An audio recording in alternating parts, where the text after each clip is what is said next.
So dito nga po mga Kalingap Rob, inalmahan ang picture ni Beyonce na kinuhanan habang natutulog. So yan po yung pag-uusapan po natin mamaya mga Kalingap. Pero bago po natin ipagpatuloy ang video ito, sa mga bago pa lang po sa ating munting channel, huwag po natin kalimutang suportahan ang ama ng Kalingap, Kuya Val Santos Matubang at Kalingap Rob. At paunawa, panoorin po muna ang full video bago mag-comment para malaman ang nilalaman nito. So dito nga po mga Kalingap, sa post nga po ni Marian nga po, ay meron pong picture doon po itong si Beyonce na kinuhanan po niya habang natutulog nga po itong si Beyonce. At doon po sa post na yun mga Kalingap, ay marami pong umalma po na mga EDSI fans dahil nga po sa hindi nga daw po maganda na habang natutulog po itong si Beyonce ay kinuhanan po ng picture. At bakit pa daw po ipinost nga po kumaga tumaas yung mga kilay nga po ng ibang EDSI fans dito nga po sa ginawa po ni Marian na pag-post nga po ng picture po ni Beyonce habang natutulog. Kumaga sinasabi po nila na nasan ang respeto at privacy ni Beyonce, na bakit kailangan pa pong i-post po pati yung pagtulog po ni Beyonce nga po mga Kalingap.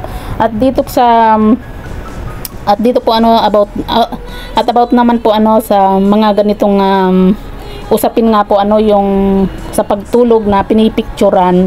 Kung matatandaan po natin, kung hindi po ako nagkakamali po nagsalita na rin po noon itong si Kalingap Rob nga po patungkol po dito yung wag kuhanan ang mga taong or yung mga Kalingap Angels habang natutulog. Kasi kung hindi po ako nagkakamali, parang nangyari din po ito kay Carla. Tama ba? Kay Carla nga ba yun? Yung merong kumuha ng picture ni Carla na habang natutulog tapos isinend sa sponsor, kung hindi po ako nagkakamali po kasi matagal na po yun pero ang matatandaan ko po mga Kalingap, nagsalita rin noon si Kalingap Rob nga po about sa mga ganitong usapin nga po about nga po sa mga pag-picture dito sa mga Kalingap Angels habang natutulog nga po kaya dito po mga Kalingap, marami po yung umalma nga po sa ginawa nga po ni Marian na pag-post po dito sa picture po ni Beyonce habang natutulog.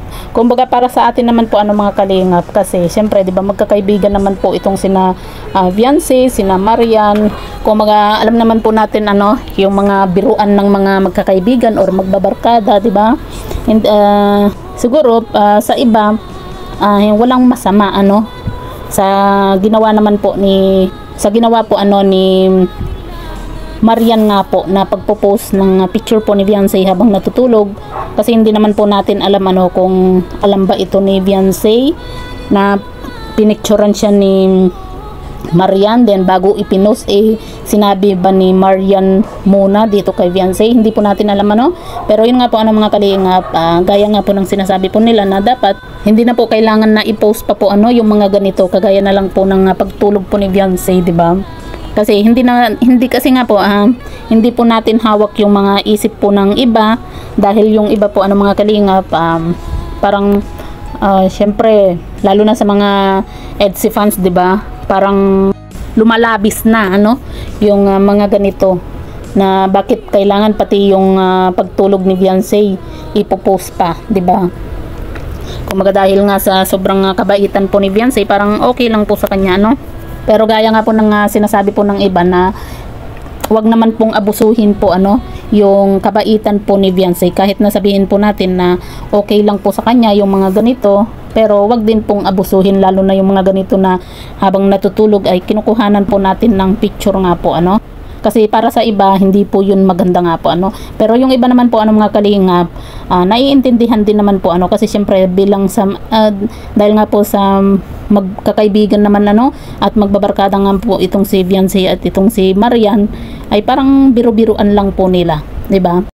Kaya sinasabi din po ng iba, yung iba po kasi masyado nilang siniseryoso yung mga ganitong bagay. Pero yun nga po mga Kalingap, sa bagay tama rin naman po yung iba na hindi po maganda na i-post pa po yung mga ganito, kasi syempre 'di ba hindi po maganda po na i-post pa po yung mga ganito, lalo na kung hindi po alam ni Beyonce na kinuhanan po siya ng picture habang natutulog.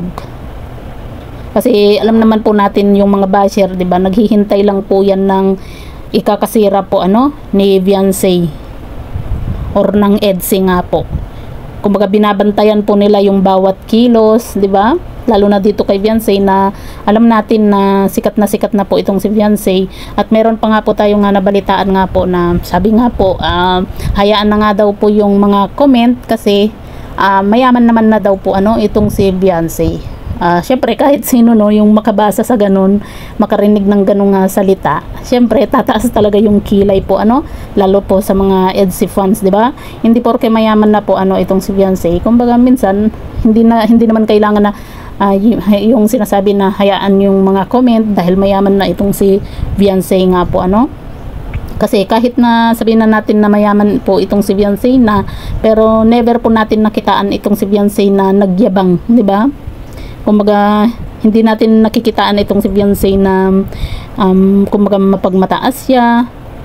Kita nyo na, di ba? Itong si Viancy, milyonarya na, pero napakasimple pa rin po niyang bata nga po Kaya yan din po yung isa po sa mga nagustuhan po nila dito kay Viancy. Kaya grabe yung mga blessing din po na natatanggap po ni Viancy. At yan nga po mga kalingap, marami nga po yung umalma nga po dito sa ginawa nga po ni Marian na pag-post po ng picture po ni Viancy habang natutulog.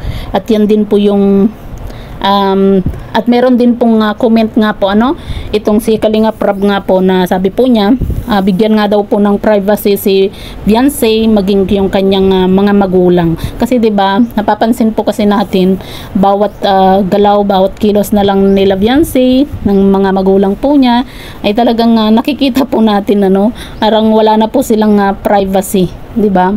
Kagaya na lang po niyan, pati yung pagtulog kinuhanan pa po ng picture. Pero syempre hindi naman po natin